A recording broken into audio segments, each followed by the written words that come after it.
I mean, it's all bits and pieces. It's not hard work, sort of thing, but it's constant. You're doing a bit there and doing a bit there. Yes? Yeah. So. Okay. Yeah.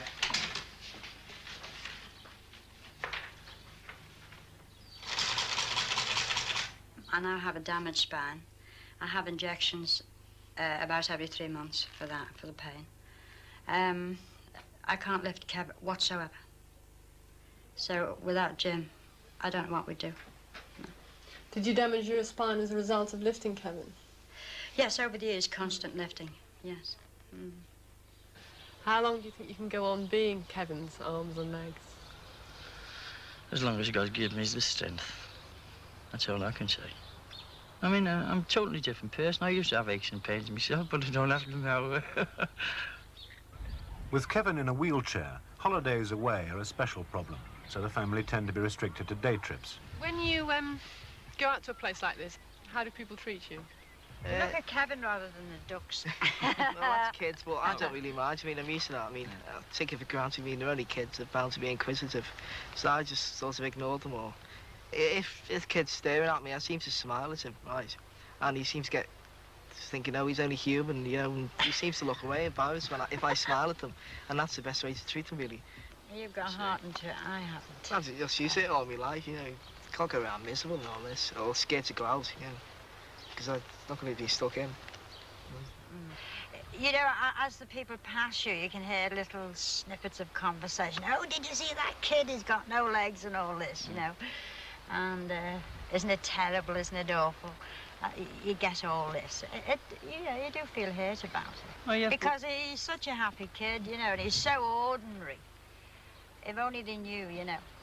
Some adults tend to make it fussy and treat you like a kid. Yeah, especially old ladies. Put it down straight away, yeah. Old ladies. Or they say to me, well, how old is he, you know? And what's his name? And Mum says, ask him, he can talk, you know? And he seems to be a bit put out. That's a good laugh. For the last 2 years, Kevin has been a student at the Liverpool College of Further Education. He's taking A-levels in English, history and politics. Right, question 4 then. Comment on the view that there's no discernible trend towards centralisation of power on the Prime Minister over the last few decades, right? Last few decades. What springs to mind when we talk about the last few decades? What changes have occurred? Joined in the EEC. We joined the EEC. Yeah, that's true. I would never have thought of that, but yes. And how's that going to affect the Prime Minister's position? The government's like hasn't got supreme power now. I mean, there's another body above. Yeah. And in some legislation, Yeah. she's got to think about the EEC. That's true. She can't get away all the time now. That's true. So that's a limiting factor on the Prime Minister's power. On the other hand, Europe is basically about the Council of Ministers, isn't it, Greg? Right? How does that affect the fact that it's centralised? How does that affect the Prime Minister's position? Well, she can't no longer go about her own personal initiatives because, like Schmidt and all them fellas are going to get on her back.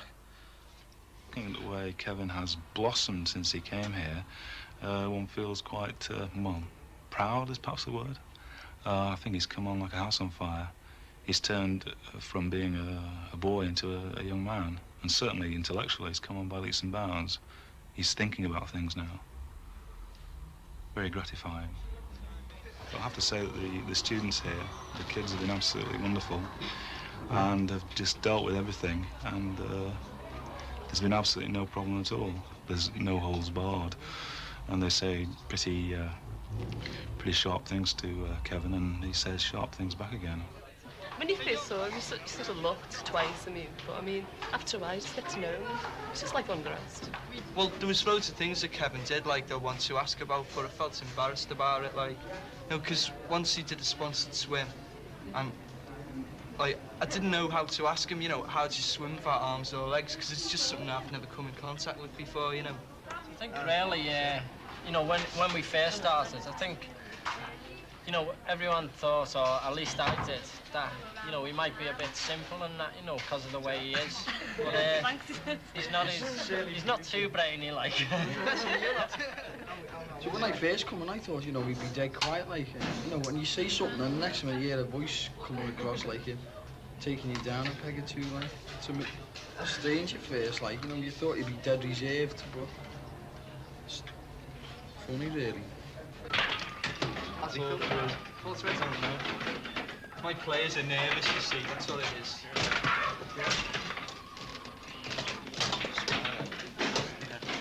I've always got on best with, you know, the sort of the rough ones and the rowdy ones, you know. That don't bother with the others. They accept me, probably, more so. And they're not shy to talk to me. I'm not shy to talk to them. Yeah. And we have mad games about football and go to the pub and things, yeah. But away from college, Kevin's physical handicaps make his life much lonelier than those of his classmates. Well, I dread the summer holidays, you know, the weeks off. I can't wait to get back to college. I'm an active type of person, you know, I don't get bored very easily at home, you know. It gets a bit tense, the strains, like everyone, getting on my nerves and I get on their nerves, you know, because it's so bored. And he goes and hides himself in his study for hours, just playing his records. Well, it's not good enough for him. It isn't stretching him at all. He wasn't stretching now a bit. Well, occasionally you know, if my mate calls down, but a lot of them are working or it's too far to travel to ours, you know, from where they live. A lot of them live out in Formby way and all this. You know. See, another kid his age, he'd be out at discos every night, and he'd possibly be in a bloody pub every night. I don't mind studying. I study quite a lot. It doesn't bother me. But some days in the holidays, you know, you think, God, I wish he was in the pub with me mates, or wish I was out in the town, you know. But most of the time, I don't really mind. You know, I'm not miserable, or I don't sort of go in a shell, you know. Do you ever feel envious of other people's freedom to just go out when they feel like it? Well, I suppose I've got used to it now and it doesn't really bother me. I suppose at one time it did, you know, when I saw me mates sort of playing football and that, but no, it doesn't really now. Because I suppose what you're not used to, you don't miss. I take him into the college and they see five-side football and things like that. And when the kids are running up, you see Kev moving sort of thing. But he doesn't say anything, right? He doesn't say, oh, I wish I could do it, oh, bloody hell, I can't do it, like. He just smiles and gets on with life. For Kevin, next year is a critical one. He and his friends will be leaving college to look for work. For the young people of Liverpool, job prospects are grim. Youth unemployment rates are at a record level. On the last day of term, Kevin and his classmates went to the pub. They were pessimistic about finding any work in their own city. You look at all the firms that are closing down around Liverpool now. Everyone's moving out of Liverpool. Like St. Lyle's and British Leyland, everyone there are all moving out. So, do you think you may have to move out of Liverpool to get a job? Yeah. Kevin, how would you feel about leaving Liverpool, either to go to college or to go to a I job? wouldn't be particularly bothered, really. Well, I suppose I'd miss it, you know, for a few days or whatever, but I'd get over it. I think it's the people I'd miss more than the actual place, because, you know, Scousers are quite unique and very friendly. I don't think you've got to move out. I think it should be the reverse. You know, because you've got a city with all these people, like, you know. Why don't you do something with Yeah, they should bring the jobs to you instead of you having to go south or, you know. The Dock Road stretch is 7 miles. It's all old-fashioned. It's no good for what you want. It's just like a ghost town now. It's just deserted completely. It's too small. Yeah. There's a lot of it. Because no one's interested, are they? No one cares. Well, it's not that they don't care, they know that there's nothing that can be done. They can't, as individuals, even as a joint effort, you can't do nothing. All the Liverpool MPs went down to London with all the archbishops, and what happened? Nothing. There's no point in carrying on. That's the only thing that keeps you going these days. If you get all A levels, it'd be a big step, like, to get a job. Yeah. 'Cause that's the only thing that'll get you jobs now is qualifications, especially around here. It's a very difficult time for any young lad to get a job at the moment, isn't it? Do you think it's that much more difficult for Kevin? Oh, yes, much more difficult for Kev. Because, see, an employer or whoever takes someone on, they want them to be mobile, sort of thing. You just can't, they don't want someone just to sit at the desk all the time. And call someone over if they want something. Like a person might want something from my files, they get up from the desk and they go over to the file cabinet and get the stuff out themselves, and they come back and they work on that. But Kev couldn't do that. Well, this is sort of worrying problem. Yeah. I'm not really sure. I'm thinking of all sorts of ideas. Some people, such as Mr. O'Connor, they think I'll be going to university. I'd be better off. I'm not really sure. Maybe if I get my A-levels, I'll feel more confident of getting my head down to study. And there's also the problem of finding a university that will take me, and a helper as well. But other than that, I suppose it's sort of looking for some sort of job or person who will employ me, such as in an office type of work, or work from home. Do you think that Kevin will eventually earn his own living? I'd like him to. I can't say it now. No, because you see, whoever employs Kevin, if there's such a person around, would also have to employ a helper for Kevin. Well, they don't go into business for sentimental reasons, so they're not going to employ two people instead of one. I can't say it. I really can't. I know it sounds awful pessimistic, but you have to face reality, I suppose.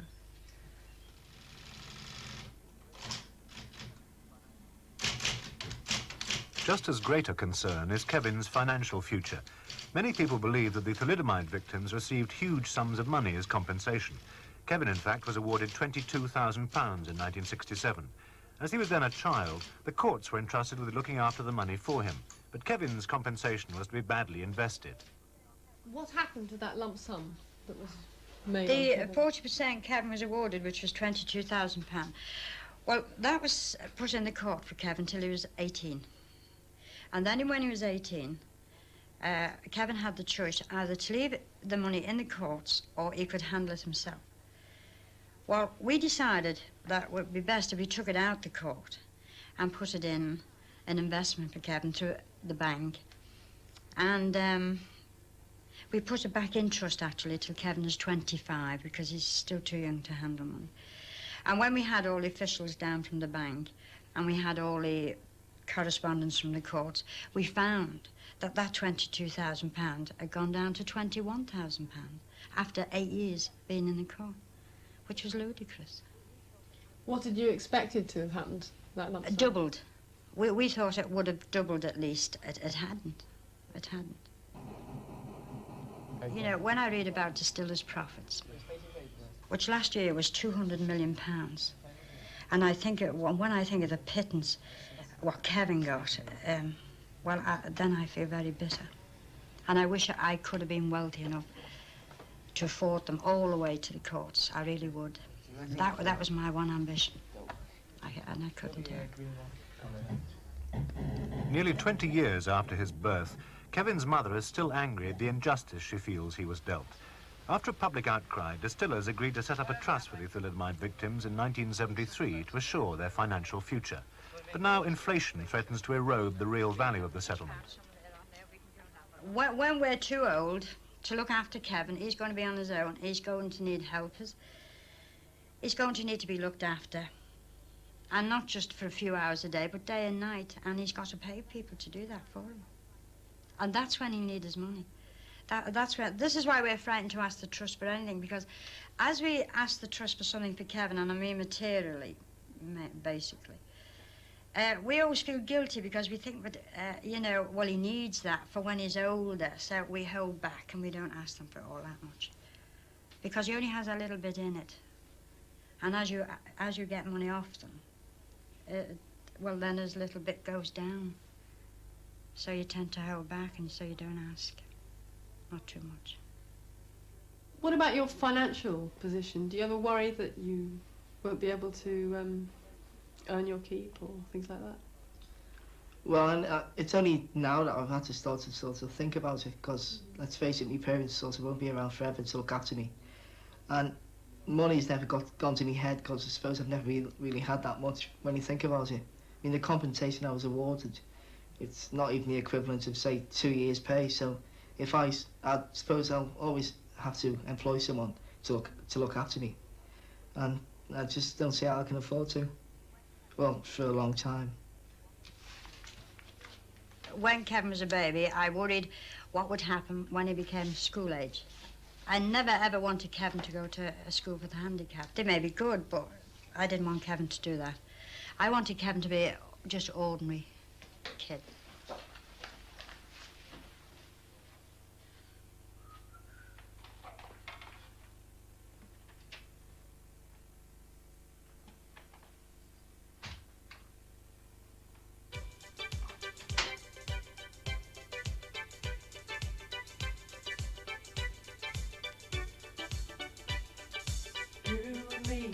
Our life is drifting along, watching the world as it's singing its song. High above, someone is calling to me. Life is for living and living is free. You to me are like the sun in the sky. See how you fly, you have wings of your own. You and me, our love will last without end. When he was 5, we got him in an ordinary school, which to us was great. It was one step forward. Then we begin to worry what happens when he's 11 and he has to leave that school. But then when he was 11, a good friend of ours from social services really pulled out all the stops to get Kevin in the bigger school, and they accepted him, and he integrated. It was marvellous. So that was another worry over, but while he was there, then you worry about when he leaves that school, which he did, and he's in college, and that's great. But now we're worrying what will happen when Kevin leaves college next year. So it is a constant worry all the time. But that's when Kev will feel it himself. That's when Kev will grow up, more or less. Then it will be Kevin. Then it's up to him to see what he makes of his life. But I think the stable background he's had with an ordinary family life, I think that will help. I hope so. If we've done nothing else, we've gave him that. You know, we gave him that. Because that's when he needed it. That's when he need, you know, a sense of humour. That's when he needed it.